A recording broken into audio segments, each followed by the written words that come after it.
Today I messed up by asking an acquaintance if his wife knew about his other wife. I used to do full-time background, extra, work on TV and movies and would often make friends/acquaintances on set.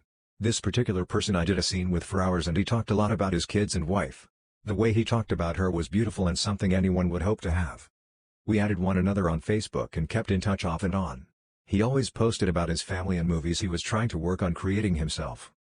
There was a post going around at the time where it would ask multiple questions and you'd answer with how many times you'd done those things.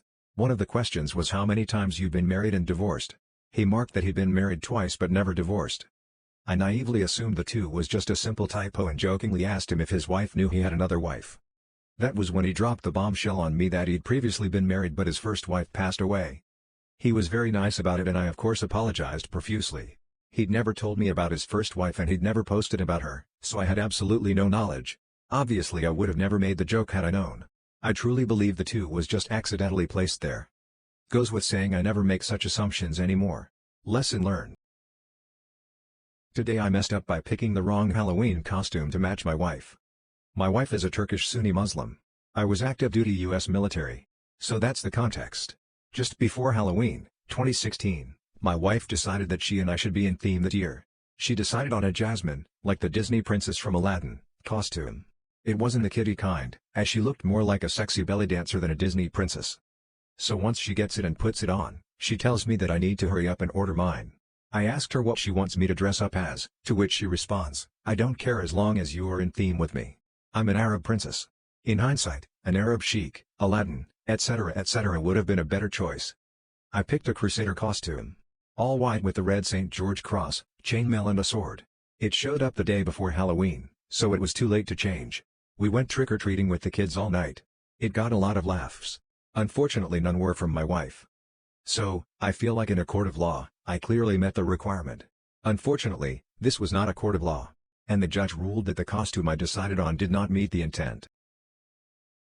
Today I messed up by opening a video after a notification on my phone popped up.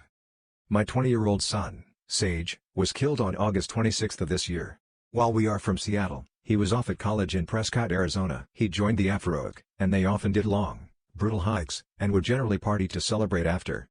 That night, like so many before, a bunch of the kids piled into a Jeep and were doing donuts in the empty lot next to the party house. Sage, ever the adrenaline junkie, was hanging out the window. There were a couple of his friends in the car who wanted to do the same, but since Sage outranked them, he told them no, it was too dangerous. That asshole knew it was dangerous but did it anyway. The Jeep rolled, and since he was hanging out of the window, it rolled on top of him. He was awake and alert for 20 minutes after, but they weren't able to get him to the life flight in time. We chose a funeral home up here. He told me composting would be cool while we were having a conversation about what to do with bodies post-death.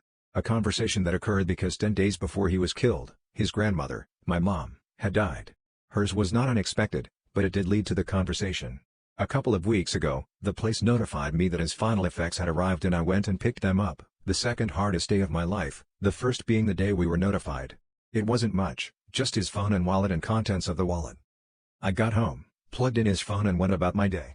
Now, ever since middle school, I've had his Gmail account on my phone, though by 8th grade I started asking him if he wanted me to take it off.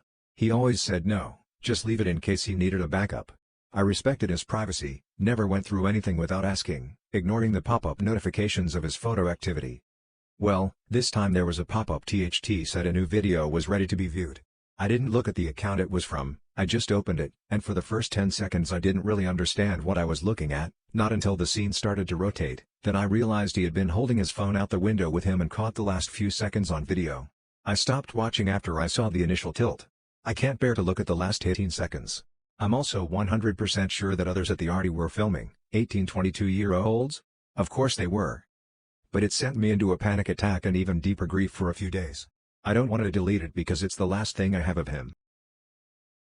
Today I messed up by making my wife cry from a banana in my pants.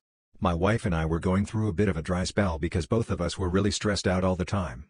I was extremely tired from commuting long distances and working a lot, so we were not having sex as often.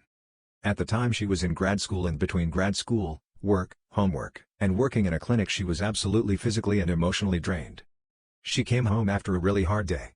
We were in the kitchen and I had mentioned we had not had sex in a while, but making sure that I wasn't blaming her since we were both often exhausted.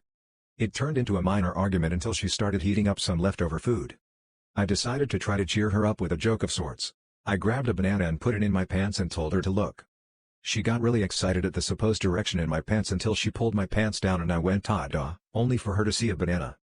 Immediately she started tearing up and began crying her eyes out. All the pent-up stress she was going through released at that moment. I felt really bad and consoled her. After she calmed down she thought it was funny but did not expect that to be the thing to break her. It's something we still joke about to this day. Today I messed up by posting a nude on the Facebook Marketplace. My son asked me to sell his PS5 console on Facebook for him. He doesn't like dealing with all the lowballs and screwing around, frankly I don't either. But hey, what are you gonna do? Part of being a parent is suffering for your kids. I snapped 4 to 5 photos of the console, the box, controller, everything you could possibly need. Threw up a quick post, evidently not paying much attention. As soon as I made the post I was taken back to my listings page and I saw the post was under review. Didn't think anything of it really and went about my day. Eventually I started getting messages, the usual "Is this still available? Can you deliver? Will you take $3 and a McDonald's Monopoly Insta-Win small fries or apple pie?" Most of which I ignored or sent back a simple yes/no because I was at work by this point. Admittedly I got a little impatient with some of the people and ended up turning my phone on silent. A few hours pass, I get home, look at my messages and see some pretty weird ones. Does the last pic come with the console? And a bunch of others. Shout out to one very sweet lady who told me I may have posted an accidental pic. Checked the post and sure enough, a post with 700 views ends with a shot of my ass.